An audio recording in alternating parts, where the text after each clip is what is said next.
Some show up at Keeneland just to be beautiful, some for the burgoo. Me, it's because the best handicapping challenge on God's green earth is right here in Kentucky. Star horses come from Florida, California, and New York, Arkansas, and Louisiana, all to what undoubtedly is the greatest horse racing melting pot in America. Into the stretch at Keeneland, and Flight Line just moves right by. Life is good. Win here and you've done something. Love what you do and you'll never work a day in your life. That's Keeneland. Now, let's get handicapping. And a very good evening, everybody. Welcome in on this Thursday night as we look ahead to Keeneland's Friday card for April the 14th. It's Maker's Mark Mile Day at Keeneland, and we've got some racing royalty with us. Two-time Breeders' Cup champion, Modern Games, the headliner for the Friday card. 2 stakes on the program in all. We'll also have the Limestone Turf Sprint. So 2 grass races late in the day. The Keeneland Turf Pick 3 is back, and that Turf Pick 3 will be on races 5, 7, and 9 and include the 2 stakes races. So a lot to look forward to. Of course, the $200,000 guaranteed pool in the late Pick 4 on Fridays, as we're accustomed to at Keeneland. A fantastic day of wagering.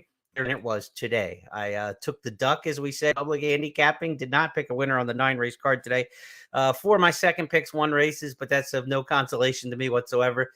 Got to have a better day on Friday, so we're looking forward to it. And I always say when you have a bad race or a bad day, that's why they invented the next race. You just got to turn the page and move on. It's a streaky game. We had 5 winners in a row earlier in the meet, the final 2 on Sunday, the first 3 on Wednesday. You hit 5 in a row, and then you duck on a 9-race card like this, the way it was today. It's the way it goes. You got to shake it off and move on, and we'll try to weight our opinions appropriately and attack when we still think we have a good opinion on a horse on this Friday card. When you get in a little bit of a slump, whether it's one day or it's protracted, stick with your fundamentals, do what you do, and try to figure out what you're doing wrong, because obviously sometimes you are doing things wrong. For me, when I see a day where I have 4 second picks win, a lot of times as a public handicapper, and you might be this way when you rate your picks as well, is you've got the horse you really want to win based on either an angle, a price that you think to get on the horse, some form, and then the second pick in a race often is the most logical horse in the race to you. If it's not the one I'm really honed in on, the next most likely winner is probably the best horse in the race. So sometimes your second picks are coming in a lot more than your first picks. Maybe you're trying to be a little too cute, and that could be the case here, where I'm trying to find a few things and make something happen. Trying to hit a triple instead of in the single or the double. So we'll look at our picks and we'll strategize throughout the card, and we'll do it together. That's what this is all about on the Keeneland Look Ahead. We'll go through the entire 10-race card. First post will be 1 o'clock tomorrow. A little weather update. We could get some rain tomorrow late in the day. High temperature in the low 70s, but there is a 50% chance of scattered thunderstorms later in the day, somewhere between 4 and 5 o'clock based on weather.com and the most recent forecast that I saw before coming on today. So as we're handicapping, maybe we get some rain later in the day, but the 7th and 9th are the stakes races. It'd be very hard for those to come off the turf unless there be a monsoon, and I wouldn't anticipate that to be the case. So the handicap like we're going to be on the turf tomorrow, I think, is the best strategy. As you get to play a late pick 4, a late pick 5, and the weather forecast looks a little ominous, maybe at that point you start to think about some of the main track only horses of including or something along those lines in case a race were to come off the turf. But it's an all sequence if it would come off the turf after a sequence already begins at Keeneland. So you really don't need substitutes in that sense. It will be an all ticket in that case. But that's getting way ahead of the weather wagon, right? I mean, let's not put the cart before the horse too much. Forecasters are wrong more often than I am handicapping races, it seems like. So we're going to get good weather tomorrow to pull off this card. So let's just bank on that, and we'll take our chances from there. A recap of what we saw on Thursday at Keeneland. 2 wins for jockey Brian Hernandez. He had the best day in the saddle. Wesley Ward went to 3 for 3 on the meet with the 2-year-old baby races. Now, we have no baby dashes on the Friday card, but Ward won again today, and now he's won all 3 at the meet. And an interesting thing, we talked about this on all the shows so far. All 3 horses that he's won with at the meet, he bred, he owns, and he trains. He is literally getting all the candy in these 2-year-old races. And the horse today that he won with, Mangione, turns out, I went back in the database at Keeneland.com that I helped them create back in 2006. It goes back to 2006. This is the highest priced 2-year-old Ward winner in the entire database. This horse paid $19 today, $18 and some change at 8-1 odds. That's the highest price of any Wesley Ward 2-year-old to win. The funny thing is the two highest priced Wards up to this point were both 6-1 shots. They turned out to be pretty good. Undrafted, who went on to be a graded stakes winner, and Hootenanny, who's one of the best horses that Ward has trained in his career. So they don't always get them right on the tote board with the Ward horses at Keeneland. It was the other Ward today. Those baby races, but Wesley Ward will be well represented on the program. Another trainer who had a good day today. He only had one starter. He won with it, Ian Wilkes. I'll tell you what, this guy's horses are all running really, really strong at the meet. You have got to play and look at the Ian Wilkes horses. And when you get to our key place today, you're going to see a little Ian Wilkes magic here coming up in race number 10 on the card is one of my key places. Key plays, I should say, of the day. For as far as where the horses came from that won in terms of circuits, look at this. Santa Anita, Oaklawn Fairgrounds, Turf, different prep locales, all won races on a 9-race card today on Thursday at Keeneland. So that's something else. The Gulfstream horses continue to do well. They did win 3 on the card to hold their own. So that's a look at what happened yesterday or today. And as we look ahead to tomorrow, that's a recap for Thursday. Also looking ahead this weekend on Saturday, of course, we're going to have the Jenny Wiley grade 1 there. And we're also going to have the Lexington Stakes for the 3-year-olds, potentially trying to backdoor their way into a Triple Crown bid to the Kentucky Derby, perhaps for Disarm, maybe a Preakness prep for some of the others in there. You got Brad Cox, you got Sebastian, you got a lot of heavy hands in the Lexington Stakes on Saturday. Of course, the Jenny Wiley's Chad Brown territory. He has in Italian runner-up in last year's Breeders' Cup Filly Mare Turf as the likely favorite in a really good international cast. I mean, we got Charlie Appleby here on Friday and Saturday with horses with William Buick riding. Frankie Dettori's in town to ride. John Velasquez is in town to ride this weekend. Just a tremendous set of connections and trainer colony and jockey colony here at Keeneland this weekend. And today they drew the fields for Sunday's card, final day of this week too. And Key of Life, who was 2 for 2 here last year during the fall meet. She won an allowance race. She won the Myrtlewood. Looked really good for Brad Cox.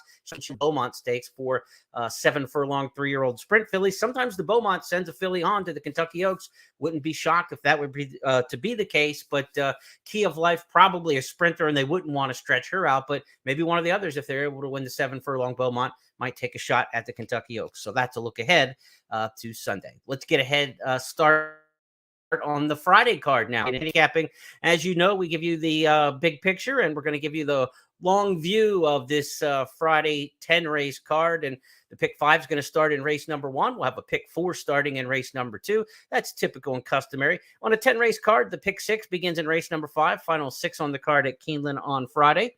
Turf pick 3 is back after we only had 2 turf races on Wednesday, 2 turf races on Thursday. So we've got the Keeneland Turf pick 3 back on Friday. That begins in race number 5. Pick 6, or I should say in race 6, the late pick 5 starts in that one. So no overlapping pick 4s and pick 5s on these 10 race cards. They keep themselves spread apart from each other. Race number 7 will kick off the late pick 4. It's also stakes action there with the Limestone Turf Sprint, part of the Turf pick 3. The $3 low takeout wager, $3 minimum pick 3, and then race number 9 is going to be the feature. The grade 1 Maker's Mark Mile Turf pick 3 wraps up in this one, in stakes action, grade 1 company with a lot of international interest. We've got to get some of our key plays to start clicking. It has not been a good start at the meet the first 4 days for our key plays. We admit that, but we need to hit a couple of these here to get back and get our head above water. So got a program starting in races 3, 5, and then we're going to wrap things up trying to ride the Ian Wilkes train home in the last race. Again, his horses are all running and firing on top cylinder right now.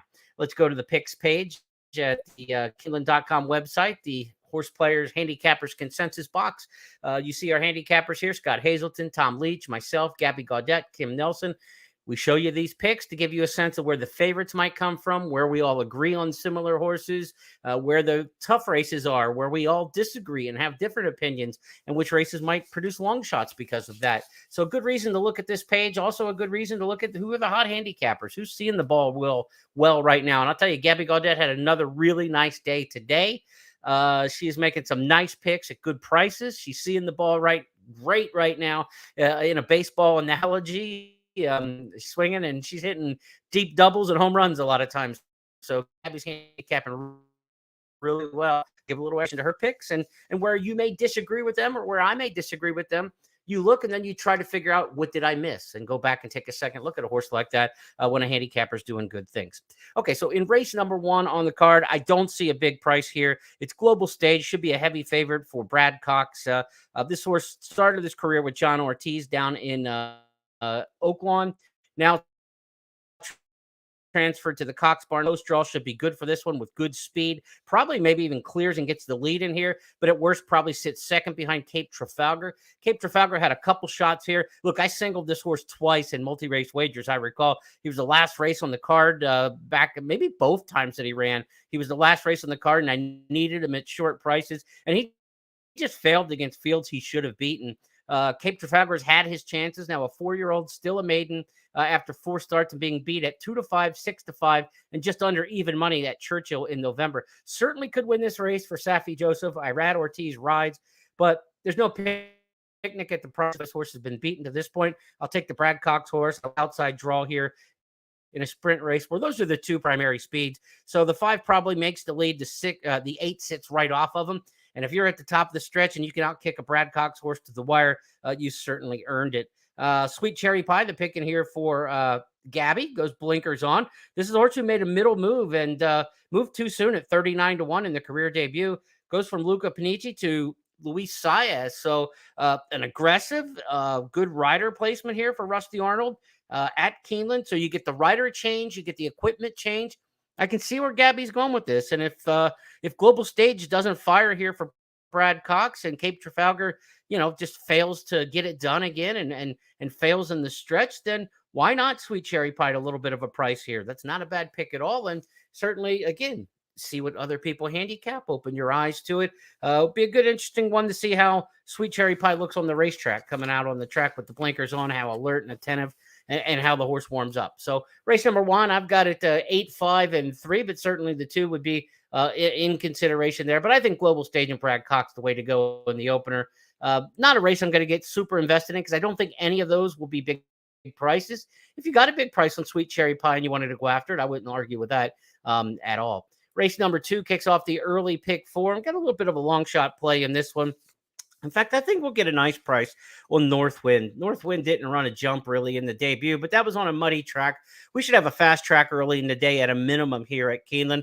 And this horse worked 59 and change and breezing for Joe Sharp. Sharp goes to Irad Ortiz, and this is a trainer that when he gets a top-notch jockey, I always take notice.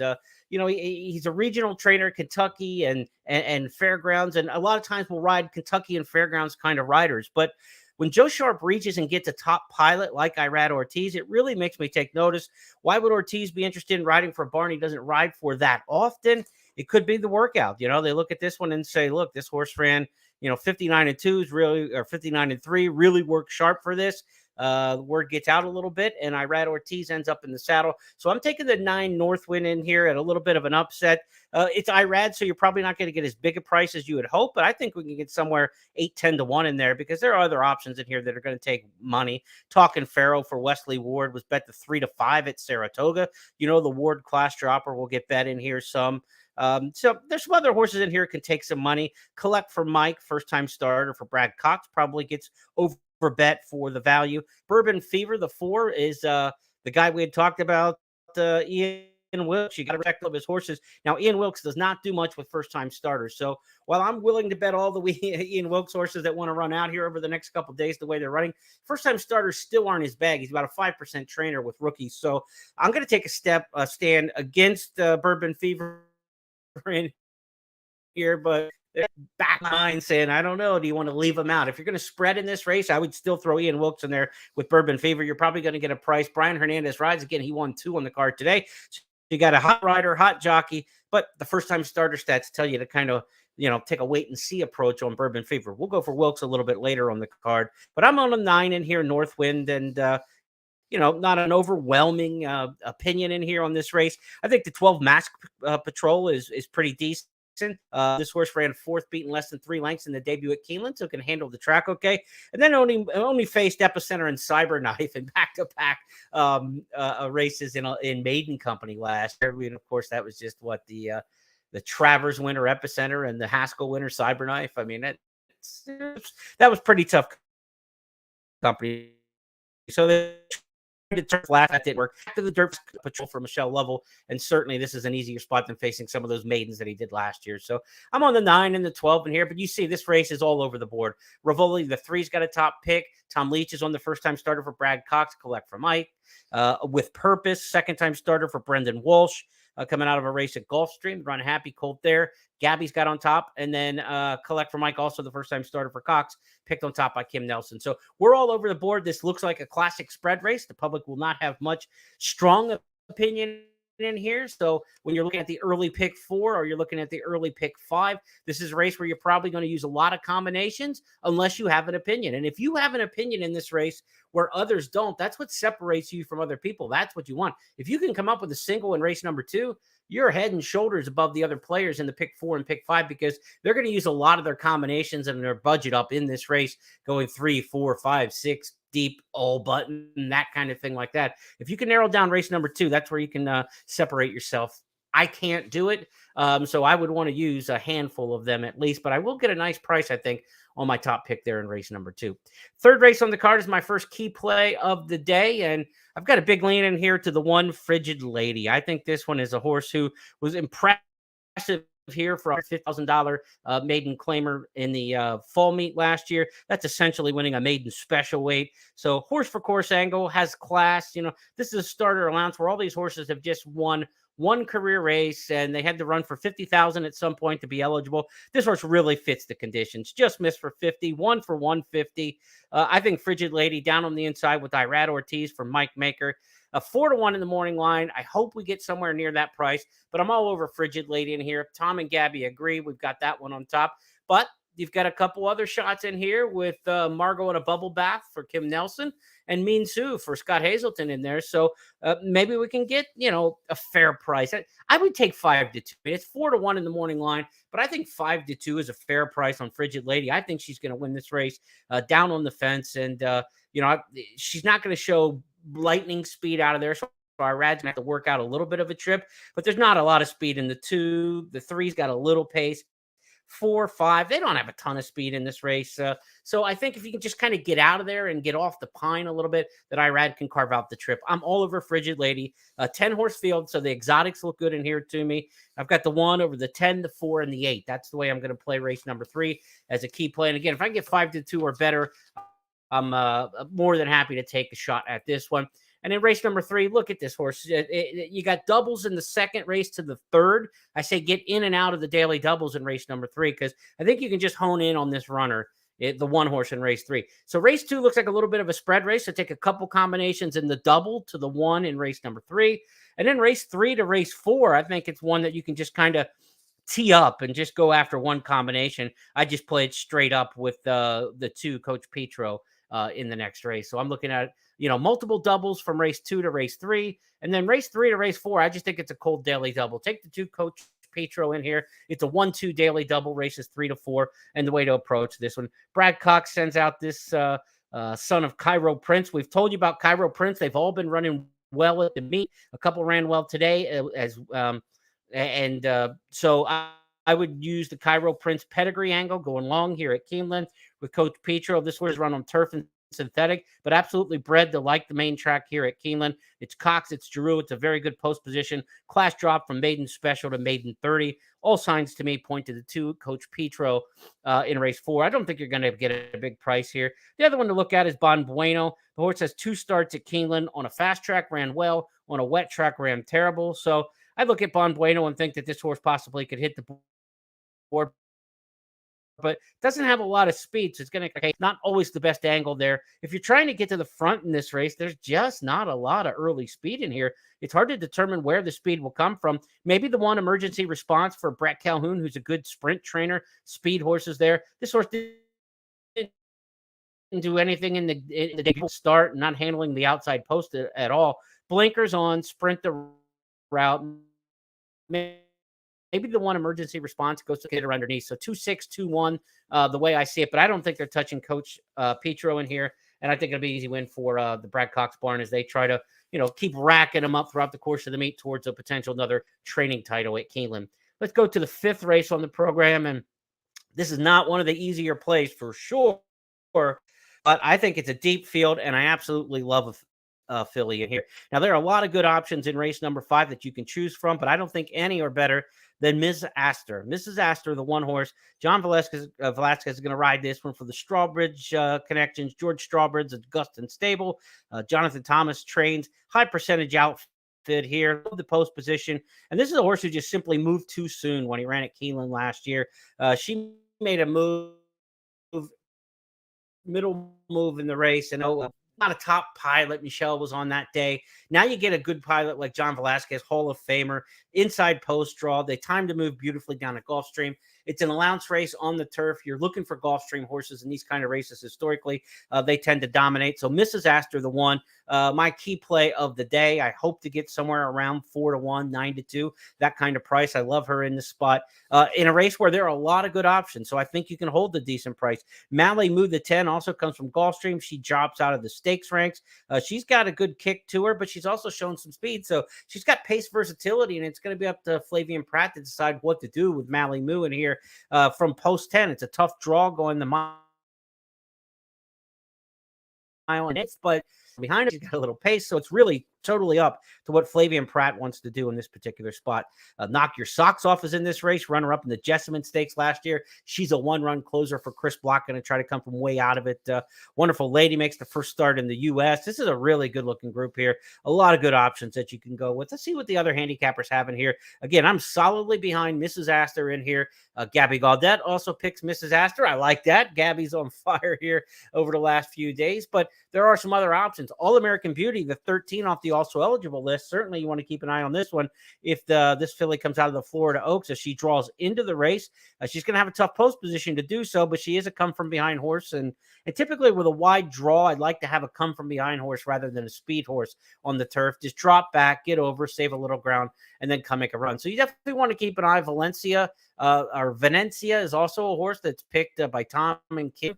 So the 13, 14 are live in the also eligible list. So watch the scratches and changes. Be sure to check out in the morning at Keeneland.com and on social medias. Get the scratches and changes on race number 5 because some of the also eligible horses are factors. But I'm not messing around with Mrs. Astor. I'm not going to try to this is a tough race. You could go 4, 5, 6 deep and not get the exact in here. So I just want to get her and get a strong win play in here. I know it's a big field and you say, well, you got a key horse on top.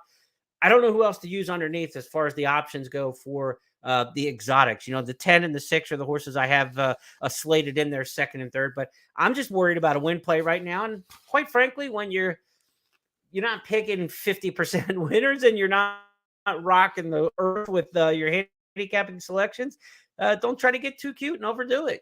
Just a nice solid win bet on Mrs. Astor in here. And maybe that can turn the tides for me and, progress forward.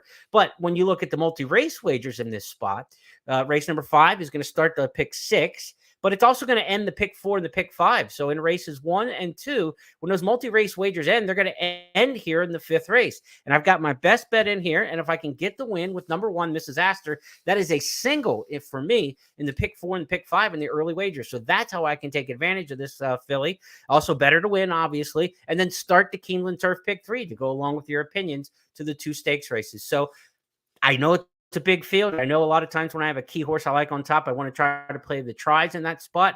Not necessarily in this case because I don't have the strong opinions on any of the other horses. So let's just use that one and try to get out with the victory in race number 5. To the 6th we go. It starts the late pick 5.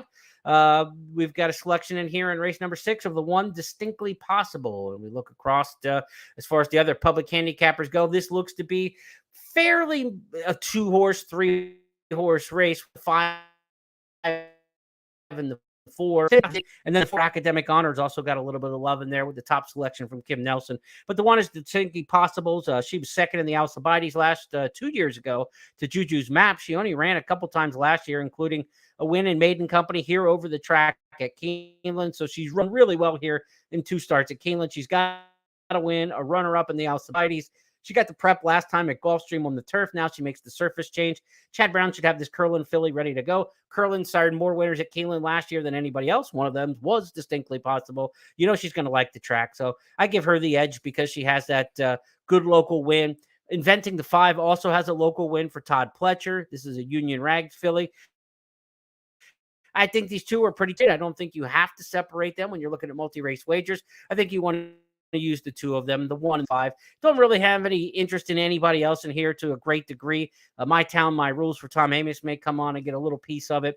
Academic Honors working really well, but hasn't raced in a year plus for Kenny McPeak, last seen in February 22, but is working very well, Academic Honor. But she's going to have to be strong to be distinctly possible and inventing. To take down Chad Brown and Todd Pletcher with fillies who have won over the track and run well over the track here, that's a tall order. So 1-5, 5-1, not a play for me intra race. It's just one of those you want to get through. Daily doubles of Mrs. Astor in race number 5. Take the daily double with her to the 1 and the 5, distinctly possible in inventing in the next race. That's another way to try to build out some value on that strong opinion in the 5th. If we're right in the 5th, we want to try to hit that as many ways as possible. So the double from Coach Petro to Mrs. Astor, races 4 and 5. The daily double from Mrs. Astor to distinctly possible and inventing, 1 with the 1-5 from races 5 and 6. That would be a way to approach and attack that one. Let's go next to the 7th race on the card. 7th race starts the late pick 4. It's the Limestone $250,000 turf sprint here. These are 3-year-old fillies and stakes company here. Second leg of the Keeneland Turf Pick 3. And you know I like my power post 3, 4, and 5 when we get a chance in these full fields. They have a big statistical edge. They really run well. They've got they don't have to worry about being sandwiched down on the rail. They don't have to worry about being that wide. And we've got some good ones here in the 3, 4, and 5 posts. Wesley Ward's got the 3, Love Reigns. All she did was break her maiden by 9.5 on the turf course here in 22 in the spring meet. She didn't run well in the Breeders' Cup Turf Sprint as the favorite, but in the Juvenile Turf Sprint as the favorite. But you can expect her to be back and ready to roll with Joel Rosario up. Accomplished Girl, the 4. What a performance. 54 and 3, folks. Absolutely smoking on the turf course in her career debut, or in her second start of her career. Back in the Stone Silent, the 5, comes from Oaklawn and Santa Anita for trainer John Sadler. Sadler's had some success bringing horses here over the years. Of course, you remember Flightline being the most prominent of those for the Breeders' Cup last year. But Stone Silent wouldn't be a surprise. So 3, 4, 5 posts are all really good. The deal here is I did not take a power post because I just think there's simply too much speed in race. There's a tremendous amount of early pace in here. Sassy Nature, the 1, is exceptionally fast. Love Reigns is going to be up in the lead. Accomplished Girl just ran a hole in the wind. There's just so much pace in here. Stone Silent in the 5 hole. Again, these horses are all extremely fast. American Apple's got some speed in this race. Twirled wants to go to the front. I just think this ran from somebody to pace. What we've shown over the years is the outside, far outside posts in these turf sprints aren't that bad, especially if you got a horse who can kind of sit and make a move. And that's why I've got Dance Macabre in here. I think this horse can pull the upset. Won't be a huge price, but I think Dance Macabre, I mean, looking around, I'm almost on the island here. We got a little bit of action second and third with this runner, but Dance Macabre is going to be somewhere in the neighborhood of 8 or 10 to 1. She's awfully good. Second off the layoff. I like the form cycle. The second start of her career. The last time she was kind of in that second start, kicking up her form cycle. That was when she broke her maiden from the 10 hole at Colonial Downs. Her victory last time at Gulfstream Park on the turf was a good one against the return winner. So I think this is a filly who's going to be coming late, and she's bred to run short by Army Mule. A little distance on the bottom of the pedigree, but the fact that she won last time going a mile, that was probably the blame in the pedigree coming through. But the Army Mule on top in the pedigree, I think makes her plenty fast here. She got a bullet workout for this. Dance Macabre, the 12. But I certainly respect the 4, Accomplished Girl, and the 3, Love Reigns. You've got to use those. Lady Hollywood, the 11 horse, is the other Wesley Ward in here. We saw the other Wesley Ward win today in a 2-year-old race and pay a nice price. So, you don't want to keep the 11 completely out of the discussion either. Last horse just has 1 career start in the U.S. in the Breeders' Cup Juvenile Turf Sprint, and then switched to the Ward Barn since then, but was a Group 3 winner in France prior, so license to play him this race. I think you want to use several horses in here. I think you want to use your power post. You got to use the 3 and the 4 in here. I think the 11 certainly a secondary player for Wesley Ward, and I think 12 is the chance to get a price in here, and the 1 to beat. Now we're not taking Irad Ortiz with the 2, My Sweet Affair. There's some good options in this race, the Limestone Turf Sprint, but I would say 4 deep, 12, 4, 3, and 11 would be the way I'd want to attack this race. 12, 4, 3, and 11. And if we can get through with those and the multi-race wagers, we'll be happy. The 12 is the top pick. So, we want to use the 12 keyed on top in here and then try to use the 3, the 4, and the 11 underneath. So 12 over the 3, 4, 11, maybe a trifecta, 12 keyed over 3, 4, 11.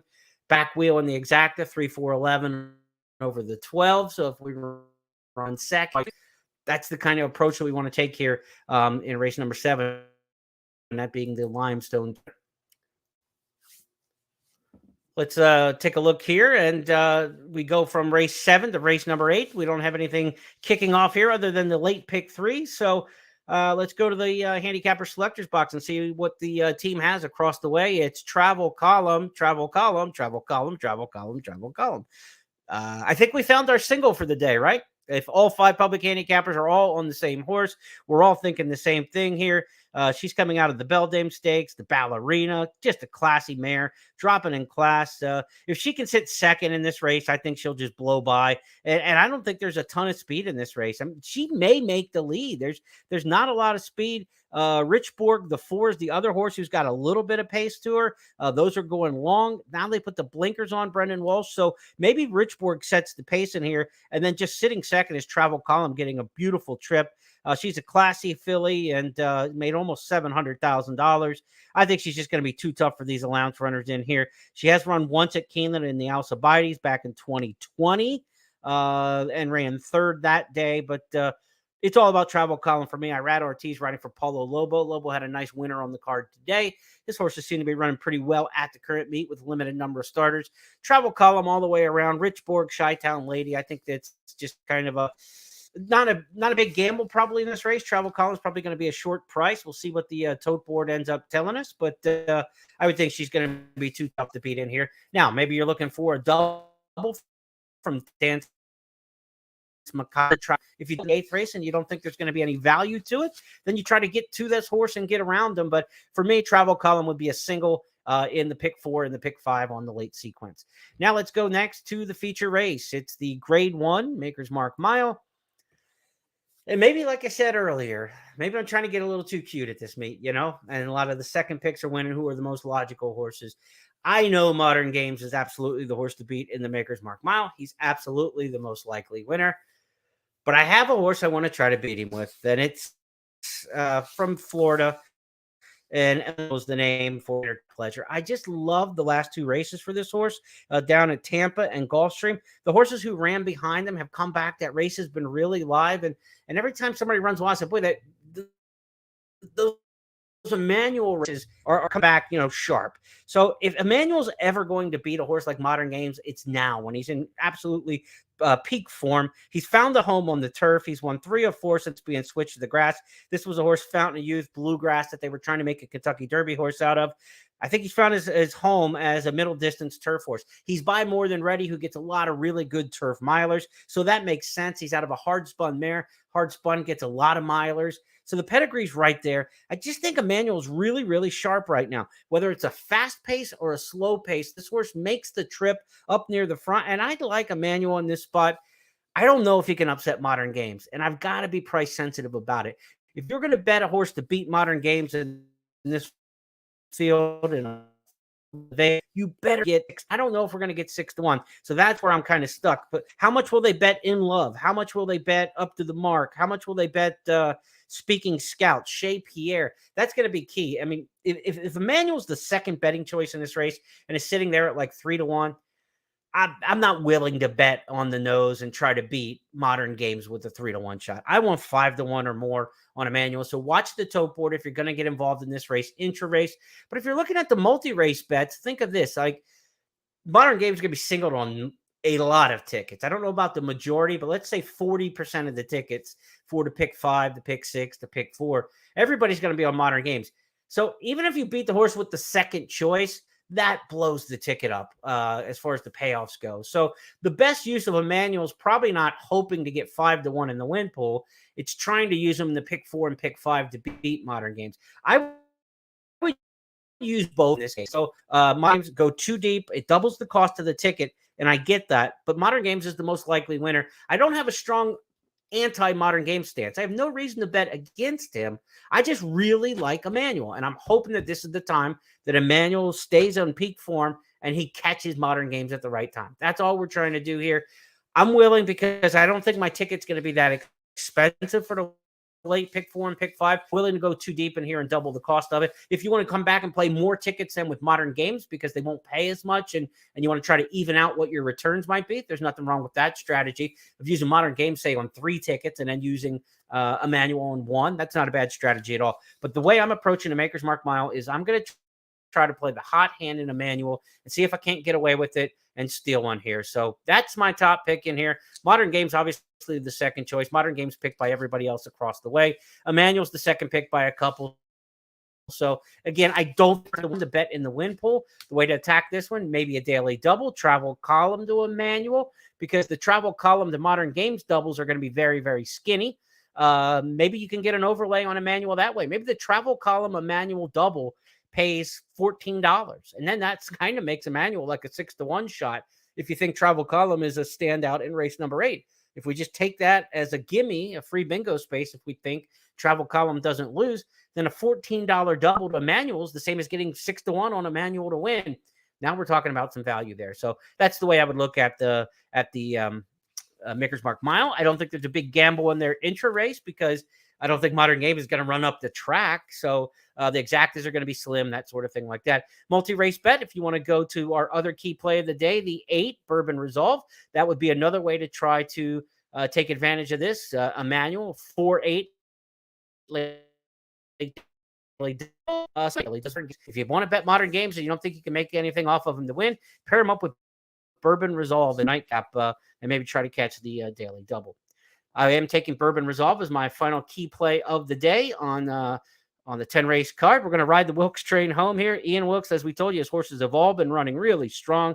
Bourbon Resolve was second last time out behind Mage. And if you've watched the races down in Florida, Mage came back to run a really good race in the Fountain of Youth, came out of that maiden race, maiden sprint, and ran a really good 4th in the Fountain of Youth. Then he bounced off that race and came to the Florida Derby, went a mile and 1/8 and ran an even better race when running second. He's headed to the Kentucky Derby. He's a brilliantly fast horse, and that Bourbon Resolve, for a trainer that doesn't get brilliantly fast horses like Ian Wilkes, for him to run that close, I think, to Mage and run that kind of race against him sprinting, I love him on the stretch out here. So Bourbon Resolve, hard spun, touch gold on the bottom. There's a mile to mile 16 pedigree in there for sure. I love Bourbon Resolve. Tyler Gaffleone, keep him out from Gulfstream, top rider here at Keeneland. Ian Wilkes, red hot. So give me the 8. Bourbon Resolve is one of the best bets of the day in the finale. Sheboy, the 10, is a horse who's going to get a lot of play. Oscar Sheboy, the National Player of the Year in college basketball a year ago, and a famous Kentucky Wildcat. They're going to love him on track. Sheboy's going to get bet at Keeneland. I would expect that the public will be on him on a big day like this. And I respect Sheboy. Failed at the finish to close the deal, and he'll look like a winner at some point in the race and just not close it out. So she should run well. I've got the horse pick second, but I'm all in for Bourbon Resolve. I would use Sheboy underneath in the second and third spots. So an 8-10 all and an 8 all 10 would be a very good approach, where you think Sheboy's going to kind of fade a little and run second or third, try to get a big price on the board to go around those. So it's not very expensive to do so. Trifecta, 8 all 10 and 8-10 all, the way I'm going to attack the final race on the card on Saturday. Quick look at who the other handicappers have across the way. Bourbon Resolve is popular with everybody in here. Maybe not going to get the price. We're all kind of jumping on the Ian Wilkes train, and that's why we might want to go the trifecta route instead of sitting on this horse and waiting for a win pool play, because the win pool might be an underlay, and so we're going to need to get a price underneath. We certainly want to try to get the Bourbon Resolve in the nightcap. So if you look at this late pick 4, late pick 5, I've got a single of Travel Column, 2 deep in the 9th, and a lot of people are going to single, and then a single of Bourbon Resolve in the last. It is very likely that the last 3 winners on this card are heavy favorites. And so if you're scheduling out your day and you're looking at this big picture, and you're looking at an end of a day that looks like 3 big favorites in races 8, 9, and 10, then you better make your hay somewhere else. And that's why I like that. I have plays of the day in races 3 and 5. So that's where I'm gonna know by race 5 how my day is gonna go, because I think races 8, 9, and 10 are gonna be fairly chalky. That's the way we see it.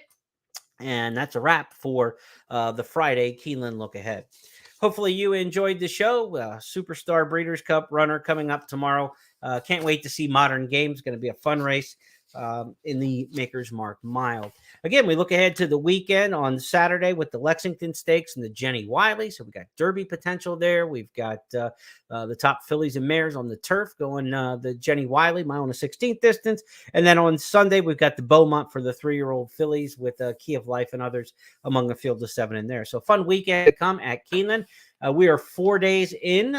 We've just previewed day number 5. So after tomorrow, we'll be a third of the way through the 15-day spring meet at Keeneland. Hopefully you've had some success, taking a little bit of the wagering advice, and some of the handicapping advice has been okay here and there. Some spots it hasn't been quite as good as we're used to having here. So we're about to turn the corner here. Hopefully I am, and have a good day tomorrow. I'm really looking forward to this card on Friday. And I started to handicap a little bit of the Saturday card before the program tonight. And I think the Saturday card with the Lexington is actually a better card than Bluegrass Day. It doesn't have the number of marquee stakes races that Bluegrass Day did, but I think it's a deeper card with more interesting races and really, really, really good allowance races. Whereas on Bluegrass Day, we had some heavy favorites in some of the stakes, Goodnight Olive, Caravel, that sort of thing like that, Tappet Trice in the Bluegrass. I think this card on Saturday is more interesting than what we saw last weekend on the big marquee Saturday. So that. Good luck to you on Friday, and we'll be back on Friday night to preview that Saturday card. We'll have all of our handicapping finished by then when we reunite for the Keeneland look ahead. Good luck, everybody.